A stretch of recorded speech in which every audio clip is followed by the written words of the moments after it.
गुजरांवाला में एमएनए के हवारियों का एंटी करप्शन टीम पर हमला। एंटी करप्शन टीम पर फायरिंग करके जेरे हिरासत एमएनए हाजी इम्तियाज अहमद को छुड़वाकर फरार हो गए। पीटीआई के एमएनए हाजी इम्तियाज अहमद करप्शन के इल्जामात पर एंटी करप्शन गुजरांवाला की हिरासत में 4 रोजा रिमांड पर थे।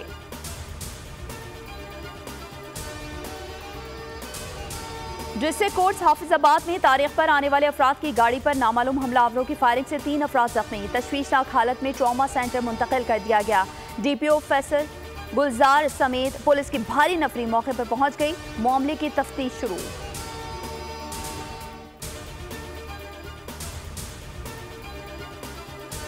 हब नदी कॉजवे एक बार फिर बह गया। कोयटा कराची शाहरा मुतासिर। कॉजवे बह जाने के बाद ट्रैफिक की रवानी मुअत्तल। तमाम ट्रैफिक को हब बाईपास की जानिब मोड़ा जाने लगा।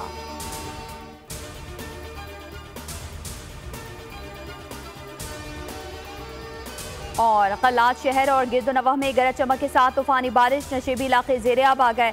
बारिश की शिद्दत की वजह से कच्चे मकानात को नुकसान का खदशा।